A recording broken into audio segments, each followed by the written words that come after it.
Bendiciones, saludos, peace to all. This is your brother David Rodriguez with another episode of Hispaniola History Channel, and this one is called The Adoration of the Magi. What is this painting? Who was the artist? What is the context of the painting? Who was the Magi? And how did this all relate to early American history? This is the Hispaniola History Channel, La Historia de Hispaniola, presented by David Rodriguez.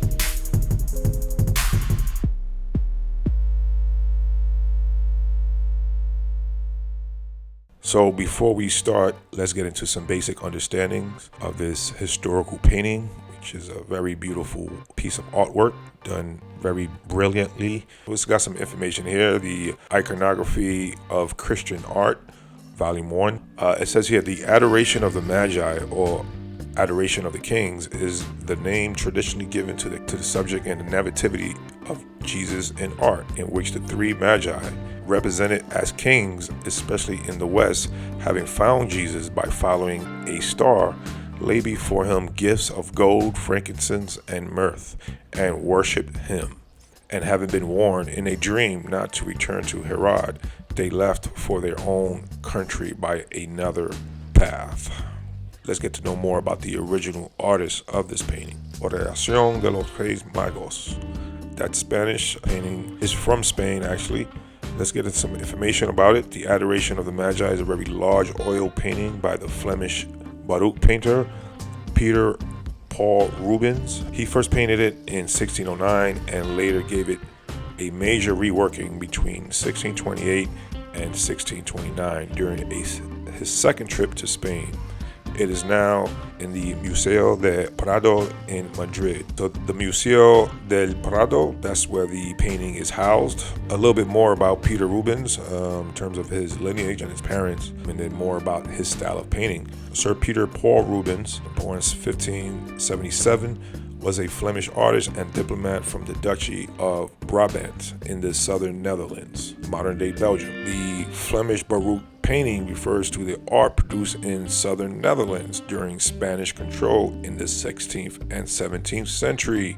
That's the meaning of Flemish Baroque paintings. This is when Spain controlled the Netherlands. Reading here from the book The Flemish Art and Architecture, written by Hans Vlieg. In the first page, it says, Rubens was born in Siegen to John Rubens and Maria. His father, a Calvinist, and mother fled Antwerp for Cologne in 1568 after increased religious turmoil and persecution of the Protestants during the rule of Habsburg Netherlands by the Duke of Alba. Rubens moved with his mother, Maria, to Antwerp, where he was raised as a Catholic. Little background on the city of Antwerp. It says here, Antwerp is a city in Belgium and the capital of Antwerp province in the Flemish region. It says here, the inhabitants of Antwerp were nicknamed Signorin after the Spanish honorific Señor, or French Seigneur, which means Lord, referring to the Spanish noblemen who ruled the city in the 17th century. So the whole city, the whole foundation of the city stemmed from the Spanish noblemen who were there in the 1600s. And you can see the architecture here, these buildings here in the Netherlands and Belgium. The whole city was founded by Spanish nobles. Let's keep that in mind. Here's the coat of arms, which is very interesting, and the flag here. And this is where Antwerp is located in Belgium. The painting was created when Catholic Spain ruled the Netherlands, at a time when wealthy Protestants were being persecuted, and while also Dutch merchants and explorers were starting to travel to the Americas. With that understanding, who is the Magi? So the painting is called Adoration of the Magi. We know who Jesus is and Mary in the painting, but who is this central figure here, who's featured very prominently in the center, called the Magi? Most paintings that came after the Magi is always portrayed as the richest, but also the one with the darkest skin tone. So that's very important, given the times that this painting was created, and all these paintings were created. So what do we know about the Magi? The Magi came from the east. The Magi came from the east, ancient traveling merchants of the historical Silk Road. The book of Matthew, chapter 2, verse 1. It says here, now when Jesus was born in Bethlehem of Judea in the days of Herod the king, behold, there came wise men from the east to Jerusalem. And reading here, it says the Silk Road is the modern name for the network of trade routes between the Mediterranean Sea and China. At the beginning of the 6th century, that's very early in time, the trade route that would later be known as the Silk Road started in Babylon. Let's move down and say the place where Marco Polo would one day see the tombs of the three Magi who had visited Jesus of Nazareth.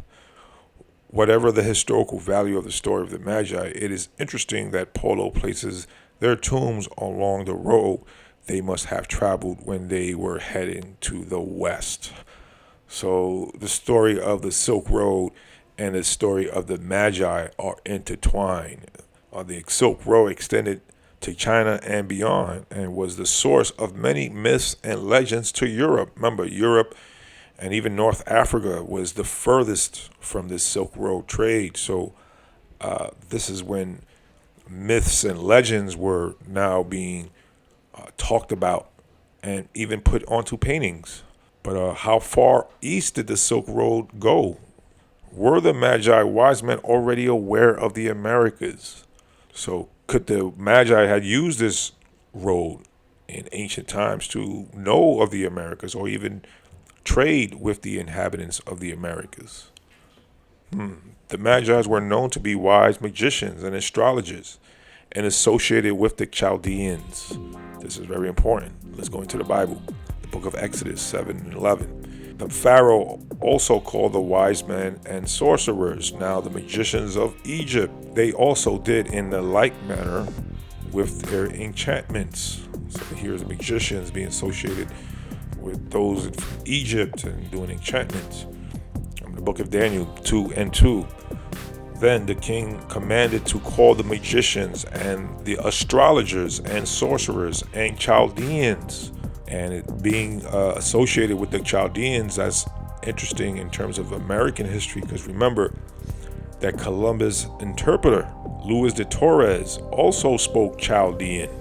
And Columbus also traveled with Portuguese merchants. Let's go in deeper. Magi was associated with astrology, sorcery, and magic. Does the word Magi come from the more ancient word Maya? The word Maya in the Hindu. Let's get the definition of that. It says the supernatural power wielded by gods and demons to produce illusions. It says here the power by which the universe becomes manifested, the illusion or appearance of the phenomenal world.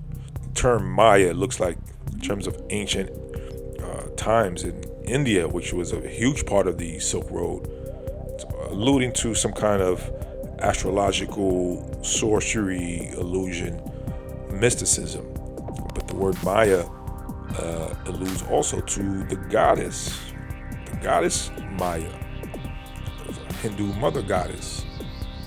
So we know that word Maya is very familiar as well to Americans and the Americans, because the Mayans also had a mother goddess. Taking on a very basic and universal understanding, if you take the word Maya, the word Ma, that's universal for mother, and Ya in several languages, whether primitive or advanced. Ya has been used to define God or to talk about God or to mean God. When you combine the words Maya, it's almost like a basic understanding of you're speaking of a mother god. The Magi would have to have knowledge of these things. How far did the Silk Road go? Now let's get into the gifts of the Magi. And when they were come into the house, they saw the young child with Mary, his mother, and fell down and worshipped him. And when they had opened their treasures, they presented unto him gifts, gold and frankincense and myrrh. These were traveling Magi. They must have been getting the true source of the frankincense. They must have been getting the best qualities of frankincense and things that you can associate with the magic world or the spirit world. as the Hindus were doing and the Mayans were doing, relating to this word Maya. Bercia graveolens, known in Spanish as Palo Santo, the holy stick. Palo Santo. It is a wild tree native to the Yucatan Peninsula, to Peru, and to Venezuela. What is this Palo Santo? The Becerra graveolens is found in the seasonal dry tropical forests of Peru, Venezuela, Costa Rica, El Salvador, Guatemala, Honduras, Colombia, and Ecuador. And on the Galapagos Islands, the tree belongs to the same family as frankincense and myrrh. So it's connected to the frankincense and myrrh plant family. So it is widely used for ritual purification and folk medicine, but it's also called Palo Santo, holy stick. And we know when we talk about Palo Santo and things that are used as tools in certain spiritual practices in the Americas for a long time, which connects to the attributes of the Magi. Some of these other characters here, which characters in this painting would have represented the slaves of those times? I mean, we talked about the Magi, for sure couldn't have been the Magi. He's the most prominent looking one in the painting. Let's focus on these characters here that are barely clothed and shirtless, and look like they're doing some heavy lifting here. Who are these characters? For sure they cannot be of royalty. I mean, if these are slaves, let's get into this word slave. Here's a source from BBC, United Kingdom. Roots of Slavery, the Story of Africa, BBC World Service. It says the term slave has its origins in the word Slav. The Slavs who inhabited a large part of Eastern Europe were taken as slaves by Muslims of Spain during the 9th century AD. Slavery can broadly be described as the ownership, buying, and selling of human beings for the purpose of forced and unpaid labor. Now, this is coming from the BBC article called Roots of Slavery, Story of Africa, detailing what the word slave comes from. Now, let's go into this word Slav. The word Slav, a member of a group of peoples in Central and Eastern Europe speaking Slavic languages.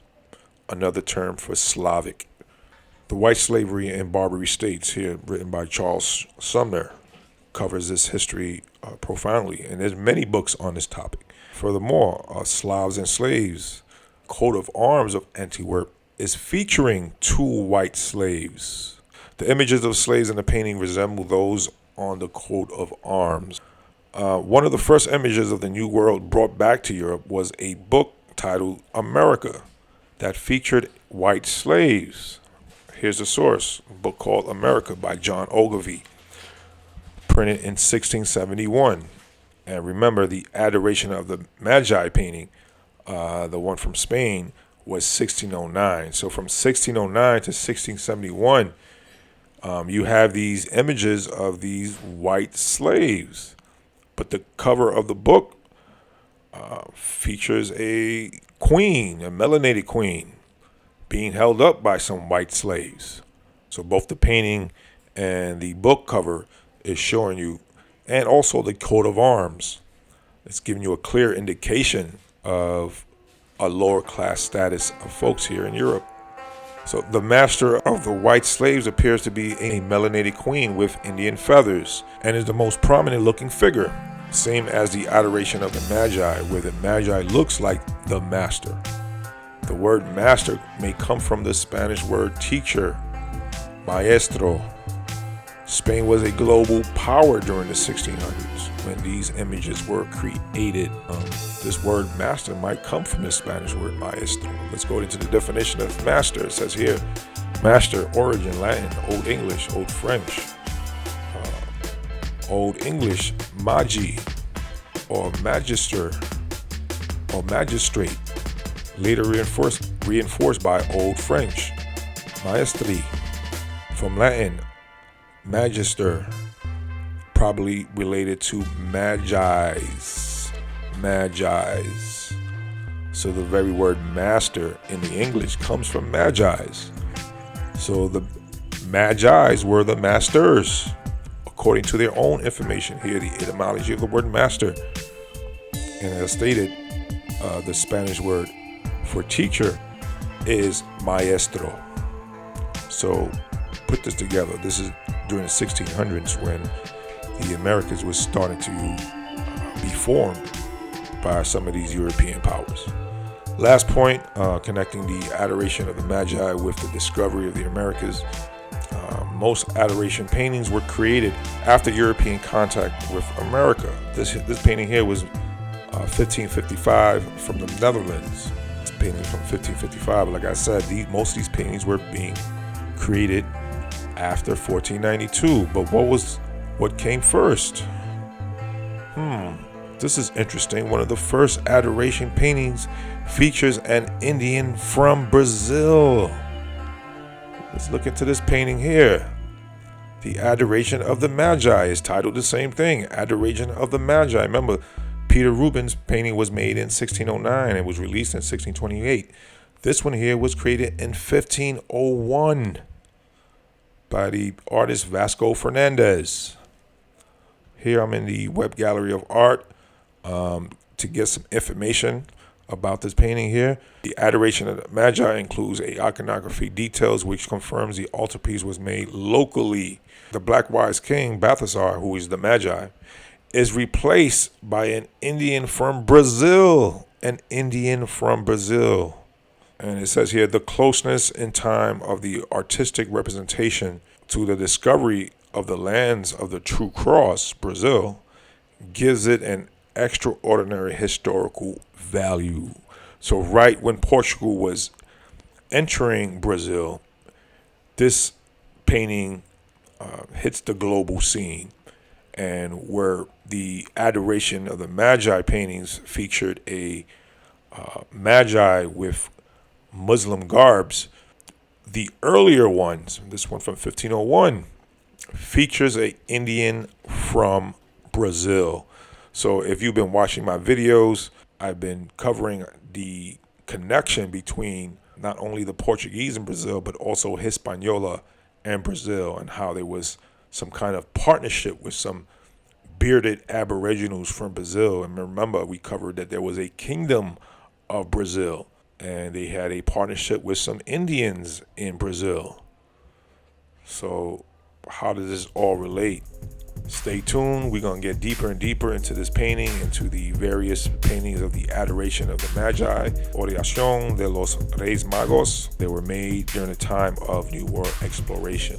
Hope you appreciate some of the information presented here. We're going to get deeper as we go along. This is your brother David Rodriguez with another episode of Hispaniola History Channel. Good night and peace.